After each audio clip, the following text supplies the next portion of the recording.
Hey guys, what's going on? Welcome back to the SC Reports podcast. I'm your host, Devon Cyrus. Ladies and gentlemen, it's been a minute. I've been away since Thanksgiving. I promised you guys a podcast, and to be completely honest, school happened. That day, I had some food, and you know what? I caught the itis. Okay, I fell asleep. So, yeah, guys, I've been really busy with school. I'm really sorry about that. But here I am to make up with a nice, juicy NBA podcast. So let's talk about some of the stuff that's been going on in the NBA since I've been away. Now, one of my last videos that I put out was J.R. Smith. Now, my most watched video, I believe over 2,000 views. Holy crap. Thank you guys for sharing if you did.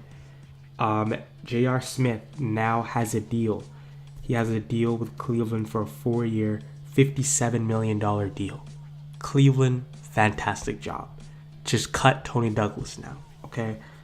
I don't get why Cleveland was being difficult, okay? If they lost J.R. Smith, he is the only spacing they have on that team. Kyrie Irving, knocked down three-point. He's not a super knockdown three-point shooter, but he'll make them when it counts. Other than Kyrie Irving, nobody else on that team can shoot for jack. They need J.R. Smith. He is an X factor for that team. And, you know, they would not win without him. Because you need to hit threes against Golden State Warriors, okay? You're not going to win by just getting a bunch of two-pointers.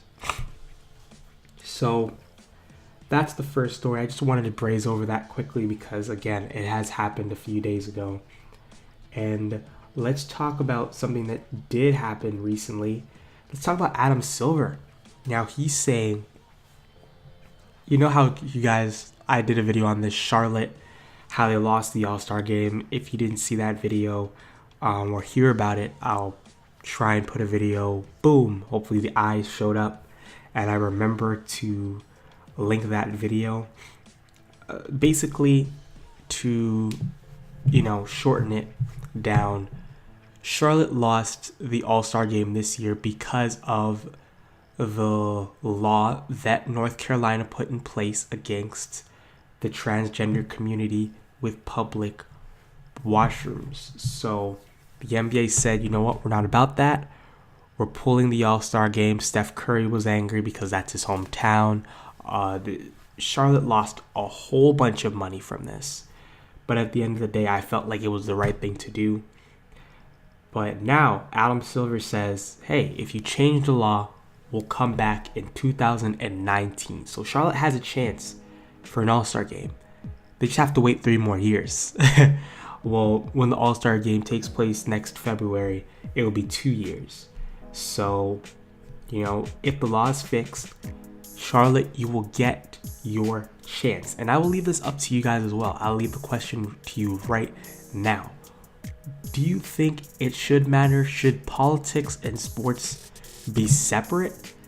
I think in certain aspects, they should intertwine because sometimes that's the only way people will listen to you. People sometimes don't listen, you know, to just words. Sometimes an athlete actually pushes a bunch of people to do things. I don't know why, but it's just something that happens. And when you take away something like this, people start to talk, and that's when it brings up a conversation that wasn't happening before.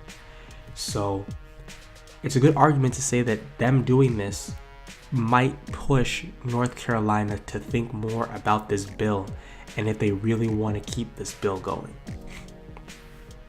And I apologize in advance. I have the worst case in snuffles. I am a little bit sick, but I'm getting over it right now. So I apologize for the sniffling. And again, here's another story here. Noel from the Philadelphia 76ers. They are not discussing contract extensions. So it looks like Noel will play out his contract and then leave the Philadelphia 76ers. And you know what? It's probably the right thing to do because, they haven't been treating him right. Obviously, with bringing Joel into town, they just created so much controversy for him. And ever since last year, they've been saying, yeah, we're going to trade Noel away. And, that's been weighing on his head, I'm pretty sure, while he's playing. So I think it was the right thing to do. I definitely do think that at the end of the day, Norland should leave. And I think he will go to Boston. That's my personal opinion. His name has been coming up with Boston a lot. I think it would be a great fit. Boston could use a defensive-minded big. I'm not sure how well his offense will come around in Boston. There's enough pieces there. But the defense will definitely be, a big part. I don't think he'll start, depending on if Boston can reel in DeMarcus Cousins, who's been talked about how many times for Boston. But, he will definitely bring something to Boston. That's my personal opinion. Where do you guys think Noel will go? I really don't think he'll return to the Sixers. I think they've been treating him pretty poorly, and that's why they haven't been discussing any contract extensions. Now, moving on to the next story. This actually happened today. The Kings and the Miami Heat are discussing a trade involving Rudy Gay and Goran Dragic. Now, here is how I feel about this. For the most part, I definitely thought, by season start, Rudy Gay would be a Pacer. But again, the Sacramento Kings are just one of those teams that are so dysfunctional, they don't even know what they want. And it's so annoying. It is so annoying because they'll just say crap, but then they won't do it. And I understand it's the NBA and you want to just kind of test the waters, okay? But you keep bringing up somebody's name in free agency or trading them by deadline, and then you expect that person to stay. Again, Rudy Gay did say that he does not plan to re-sign with the Kings, so obviously the Kings want to get a solid piece for Rudy Gay. Now, do I think he'd be a good fit in Miami? I mean, Miami needs a scorer. They lost Dwayne Wade, they lost Joe Johnson, they lost Noel Deng. They got nobody that can score. Nobody.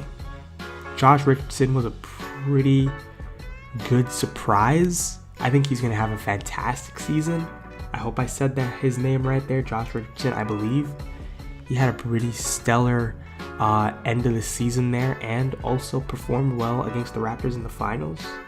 I didn't like that because, again, I'm from Toronto, but he did a pretty good job. But other than that, Rudy Gay, in terms of scoring, would be much, much needed in Miami, backing up Hassan Whiteside. And it'd be pretty much them. Miami does need an overhaul, and I think trading away Goran Dragic for Rudy Gay, that doesn't really help because you got scoring, but then again, you need a point guard. You don't have a point guard if you trade away Goran Dragic. So, it doesn't work out for the Heat that much. I guess you bring a star into town per se, but at the end of the day, it's just canceling out each other. Would you rather have somebody that's going to control the floor or somebody that's going to score points? How long will it take Miami to get another point guard that's decent? That's another question. Look how they've handled Dwayne Wade. Is a big star going to want to go play in Miami after the way Pat Riley treated Dwayne Wade? I don't think so. I really don't think so. So I think that's also a big issue with the Miami Heat and how they've been treating Chris Bosh as well. I can't believe I almost forgot about that. Guys, we'll talk about that closer to the end of the show. I don't think I've discussed it in a shorter piece yet on my channel.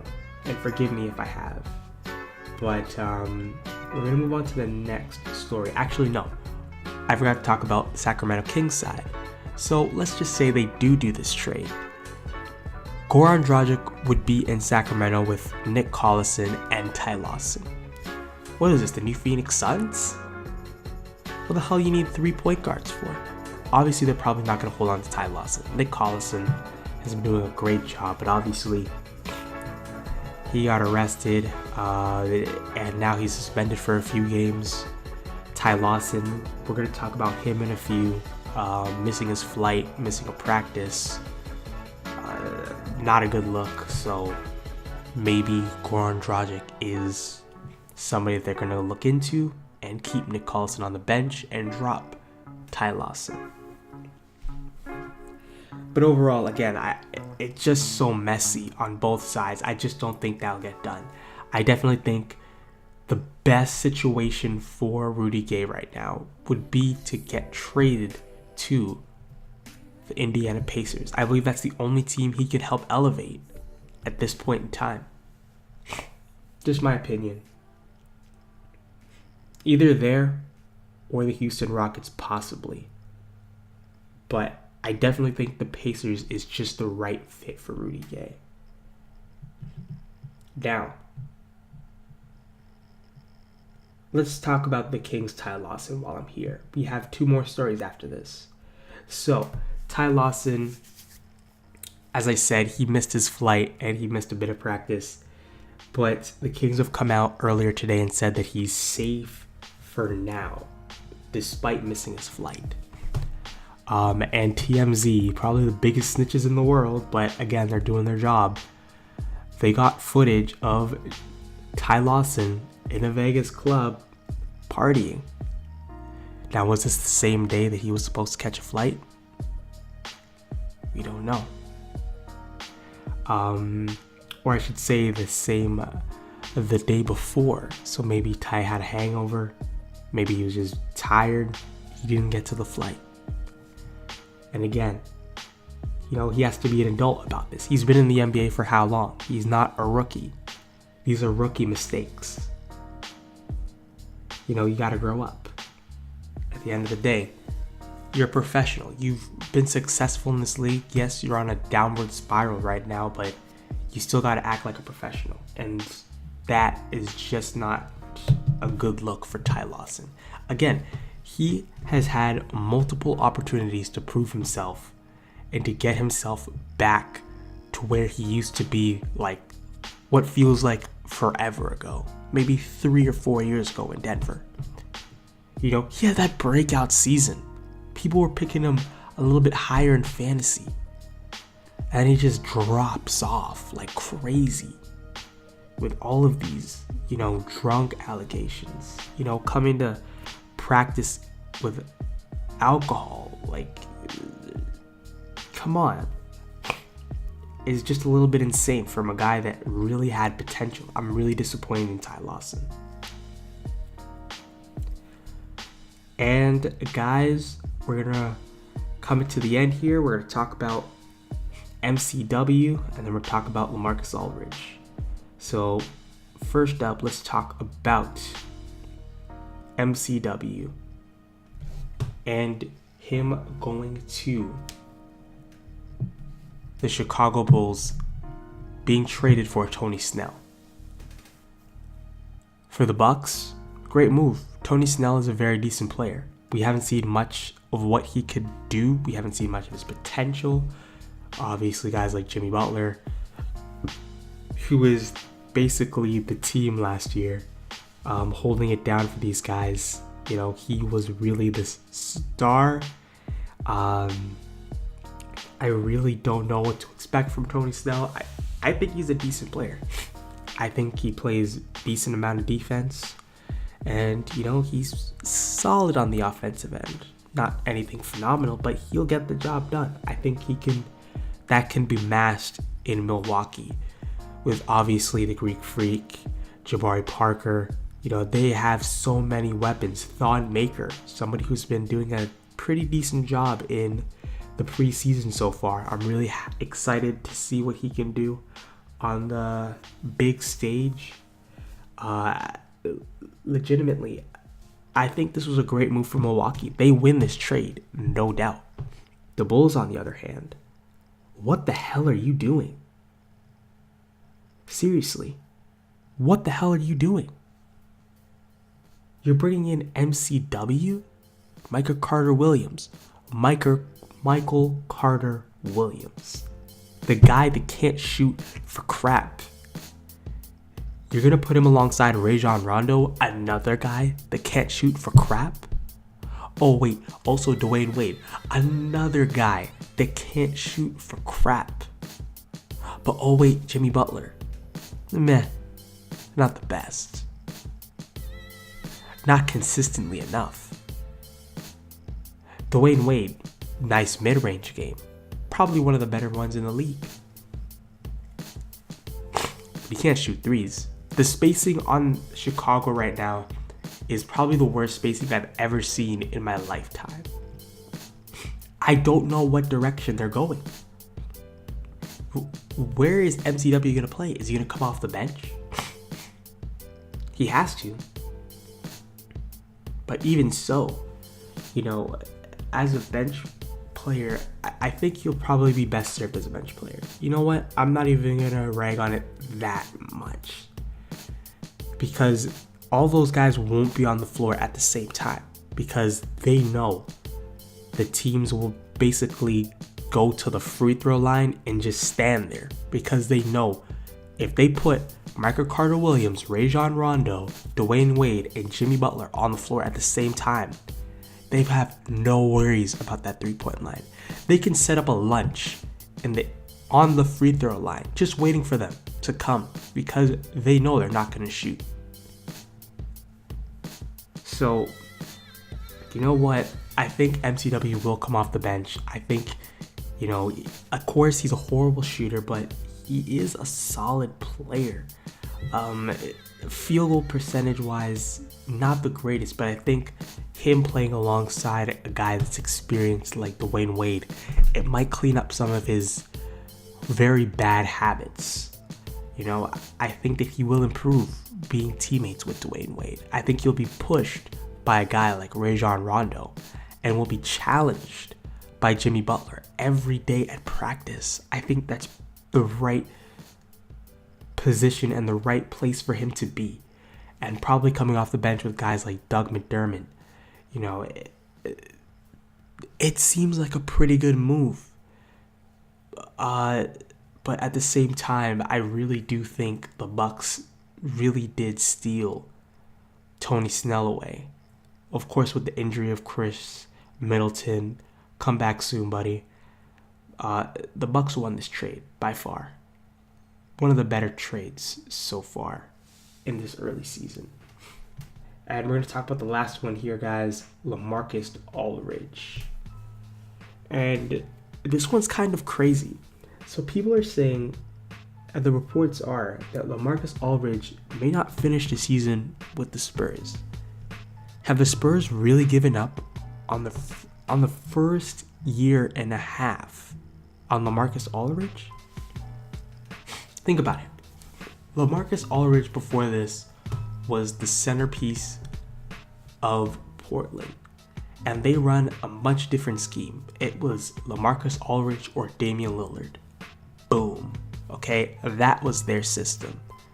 Lamarcus Aldridge playing in a system where the ball keeps moving like this is completely different to what he's used to. I think he has to just get used to the system. Look, Tim Duncan is gone now, so there's no more who do we play, Tim Duncan or Lamarcus Aldridge. I think Lamarcus Aldridge will thrive with the Spurs. He's a really good player. I think he will adapt. But at the end of the day, it's up to, him to put in the work. And I hope that he does. I think he is a fantastic talent. So, at the end of the day, I just don't see the Spurs dropping this guy. It just seems so unheard of. And where does he go? Who trades for him? pretty much every team in the league, I think, will put up a good fight for him. I want to see Toronto go after him. Toronto needs a big. I think Lamarcus Aldridge would fix a lot of stuff. Lamarcus Aldridge, Jonas Valanciunas, that DeMar DeRozan, Kyle Lowry situation going on too, with DeMar Carroll, that could be one of the best starting fives in the league. However, I really don't think the Spurs will do it. I think they're just really disappointed with what happened last year, and they need to get over the fact that Tim Duncan is gone now, and Lamarcus Aldridge can fill that void. Him, Kawhi Leonard, I totally believe those guys can get along and coexist on the floor at the same time. Give Lamarcus Aldridge time. He will do a great job with the Spurs. Believe that. So guys, again, I'm going to pass this question on to you. Do you believe that Lamarcus Aldridge will be gone before the trade deadline? And if I have any Spurs fans in the building, tell me what you think about Lamarcus Aldridge. Because again, I don't get to watch a bunch of their games. I only see them when they're playing nationally. So if I'll see them on TSN or, Sportsnet or whatever, or when they're playing the Raptors, that's when I see them. So I don't get to see them every single day like some of you guys. Do you like Lamarcus Aldridge? Do you think that he can, get used to Popovich's system? Tell me about it in the comment section below, guys. And guys, that's going to bring me to the end of this show. Thank you very much for listening. I'm so sorry if I sounded like shit. There it goes. Thank God it happened at the end of the podcast. But thank you so much for listening. And if there's anything I can do to improve, like if you want me to cut this down to 15 minutes to 10 minutes and just be more, direct and to the point, or do you like when I give more detail in my opinion, please tell me what to do. This is going to be my first of many podcasts. Thank you so much for listening, guys. And I think after this one, I'm going to start to do shout outs at the end of my podcast. So not this time, but the next podcast that probably should be dropping on Friday, hopefully, if everything goes well, there will be a shout out in that one. So thank you guys for listening, and I will see you in the next podcast. Peace.